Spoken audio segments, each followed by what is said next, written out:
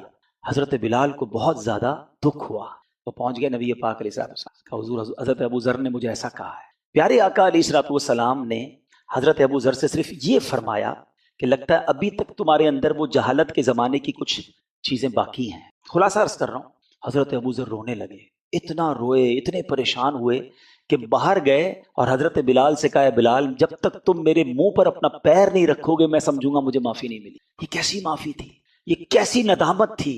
اور اس کے بعد نبی پاک علیہ الصلوۃ والسلام نے کچھ اس طرح فرمایا کہ یہ غلام تمہارے بھائی بہنوں کی طرح، ان کو اپنی طرح ہی رکھو. تو کہتے ہیں اس دن سے اب میں اپنے غلاموں جیسا ہی لباس پہنتا ہوں، ان کے ساتھ ہی کھاتا ہوں، ان جیسی لائف اسٹائل گزارتا ہوں.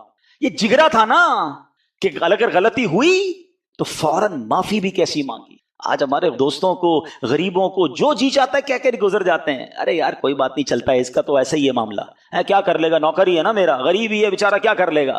نہیں میرے میٹھے اسلامی بھائی، وہ بھی دل رکھتا ہے.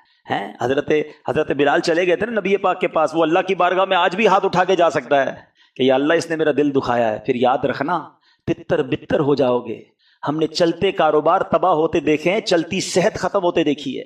ویسے میں ایک مشورہ دے دیتا ہوں، اگر آپ کو فیل ہو نا کبھی زندگی میں یار everything is going very well, کاروبار بھی ٹھیک تھا، فیملی بھی ٹھیک تھی، عزت بھی بڑی تھی، اچانک ایک ایک کر کے چیزیں ختم ہو رہی ہیں، گھر والوں میں لڑائیاں ہو رہی ہیں، میری صحت خراب ہو رہی ہے، کاروبار بگڑتا جا رہا ہے، کچھ گڑبڑ ہے، تو چیک کر لینا کبھی کہیں کسی کا دل تو نہیں دکھا دیا، کسی کی ہائے تو نہیں لے لی.